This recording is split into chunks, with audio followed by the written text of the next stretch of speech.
پودینہ یہ کئی قسم کا ہوتا ہے۔ جو پہاڑوں میں اگے اس کو پہاڑی پودینہ کہہ دیتے ہیں، جو جنگلوں میں اگے اس کو جنگلی پودینہ کہہ دیتے ہیں۔ اسی طرح جو ہے کوئی دیسی پودینے کے نام سے مشہور ہے۔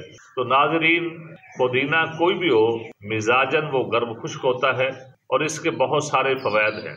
ایک تو خاص طور پر جسم کے اندر جو غلیظ مواد ہوتا ہے اس کو یہ پکاتا ہے۔ دوسرا، پیٹ میں یا انتڑیوں میں جو ہوا رک جاتی ہے اس کو یہ خارج کرتا ہے۔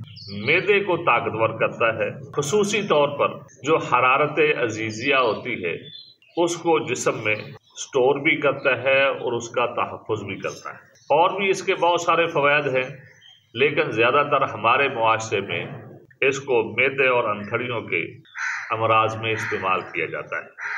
تو ناظرین، معدے اور انتڑیوں کے بارے میں آپ کو بتا دیتے ہیں کہ جس وقت معدے میں تبخیر بنتی ہو، خصوصی طور پر تیزابیت کی وجہ سے، عضلاتی تحریک میں جس کو ہم اپنی زبان میں کہہ لیتے ہیں کہ خشکی سردی کی جب تحریک ہو جسم میں، تو اس وقت پودینے کا استعمال بے شک چٹنی کی صورت میں کریں یا سلاد کی صورت میں آپ اس کو استعمال کر لیں، کیونکہ بہت سارے ملکوں میں اس کو لوگ سلاد کے طور پر بھی استعمال کرتے ہیں۔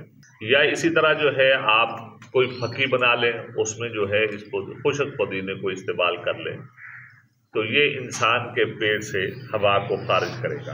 اسی طرح جس آدمی کو پیچس لگے ہوں، موشن لگے ہوں، اور خصوصی طور پر ان موشنوں کی وجہ سے انسان کا جسم ٹھنڈا ہو رہا ہو، تو اس وقت پودینے کا استعمال بہت زبردست ہوتا ہے۔ فوری طور پر جو ہے جو رطوبت ہے اس کا ہاضمہ شروع کر دیتا ہے۔ انسان کے جسم کے اندر جو رطوبت کی کمی کی وجہ سے بار بار پیاس لگ رہی ہوتی ہے تو وہ بھی انسان کو ختم ہو جاتی ہے۔ اور جس وقت رطوبت کا ہضم ہونا انسان کے جسم میں شروع ہو جائے، پیاس بھی بجھ جاتی ہے، معدہ بھی ٹھیک ہو جاتا ہے، موشن بھی بند ہو جاتے ہیں۔ اور اسی طرح کسی آدمی کے پیٹ میں کیڑے پڑ جائیں تو ان کو ختم کرنے کے لیے بھی پودینے کا جو پانی ہوتا ہے اس کا حقنہ کیا جاتا ہے۔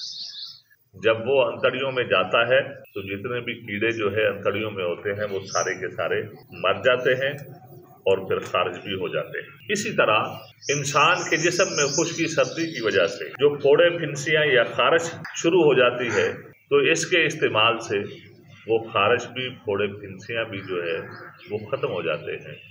اور اسی طرح کسی بھی پھوڑے کو پکانے کے لیے اس کا بیرونی استعمال بھی کیا جا سکتا ہے۔ تو ناظرین،